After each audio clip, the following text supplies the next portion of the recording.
what exactly are demurrage and detention charges within the realm of the shipping and logistics industry, and how do they contribute to the financial dynamics of businesses involved in global trade?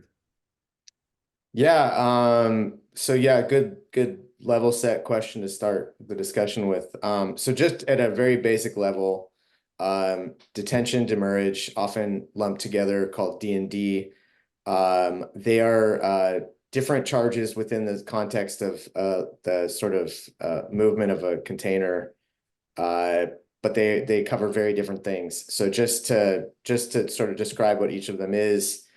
Demurrage is the storage cost assessed by the container terminal on a box that sits longer than a prescribed number of days. That's either in a contract that a shipper has to move that container once it's available, off the ship and available out of the container terminal. So any days or time that it goes past that predetermined number of days, you get charged essentially a storage fee. Detention is once that container leaves the terminal, it also has a certain number of days before it has to be returned, either full or usually empty. And if you go past that preset number of days that's either in the contract or otherwise determined, then again, you would be assessed a late fee for having kept hold of the container for longer than you should have. In terms of, I believe you asked about the financial sort of dynamics involved in detention, demurrage.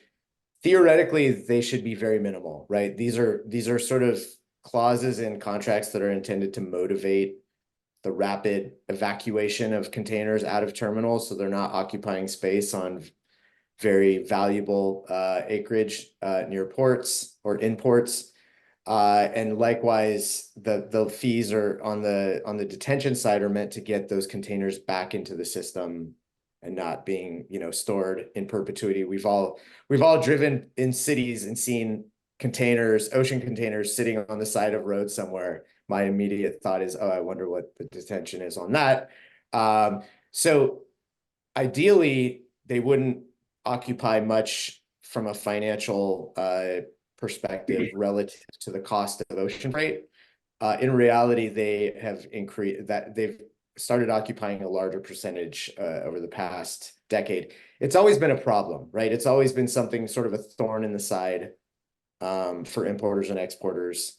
I think what's changed over the last few years is it's gone from being a nuisance to being a major problem and a major financial problem that has gotten the eyes and ears of CFO, the financial division within these companies, because it's, I've lost track of the number of shippers who have told me that their detention, demurrage, especially during the pandemic, but even after that, has run into seven figures, right? A lot of people are in 5 and 6 figures. When you start to get to 7 figures, it's very hard to just sort of wash this away as a nuisance. It actually starts to become a financial problem. Absolutely agree.